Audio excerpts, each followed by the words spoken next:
Let me leave you with just a couple of other thoughts. There has been a lot of rumbling in the past few weeks that the Republican Party of now and the Republican Party of the future is not going to be a place that's welcoming to social conservatives.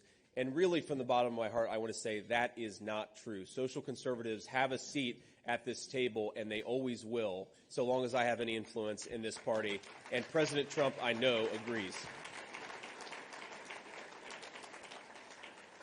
But when I talk about his uniqueness in politics, I think one of the great virtues of his approach to politics that his critics will slander in every which way, but President Trump is uniquely capable and aware of politics being the art of the possible.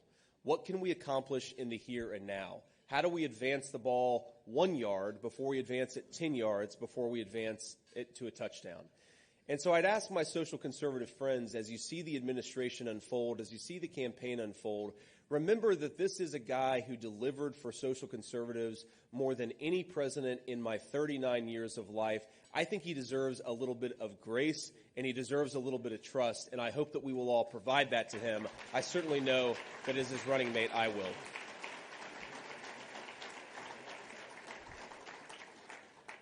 So I'm gonna get out of here, but I want to leave you with one more final thought, and it comes from one of my favorite theologians, the character Jules in the movie Pulp Fiction. And if you've ever seen this movie, sorry, this will make sense in a second. If you've ever seen this movie, there's a scene where Jules is sort of a violent gangster. And a guy unloads on him at point-blank range, and he sort of looks at himself and expected to be, riddled with bullets, and then he's totally fine. And he gets into an argument with his fellow violent gangster about whether this was a miracle, whether God had come down from heaven and stopped these mother effing bullets. That was the exact phrase from that movie. And they argue about it, and they go back and forth, and the guy says, and Jules, this is Samuel L. Jackson's character, says, well, look, it's not about whether God changed Coke to Pepsi or found my car keys. What matters is that I felt the touch of God. And I want to tell you a story because I think that, and again, I was motivated in part by having conversations with my 7-year-old. When we think about miracles, we think about Moses parting the Red Sea. But one of the really deep beliefs I have is that there are all of these small little miracles.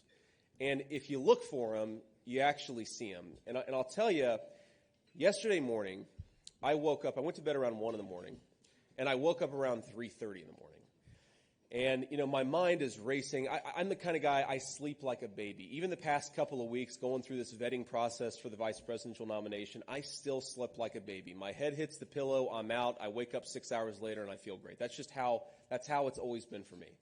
But for some reason yesterday, on the morning of the biggest speech of my life, I've got 2.5 hours of sleep.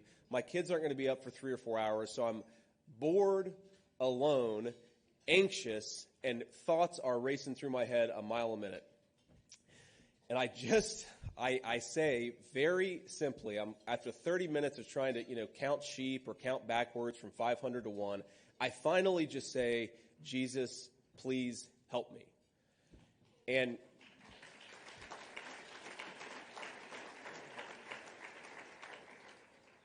I'm not kidding, that was the last thing that I remembered until 3 hours later. And again, it's a minor thing, and I'm sure that people who don't believe in God will say, oh, that's just a weird coincidence, a minor little thing, but I felt the touch of God.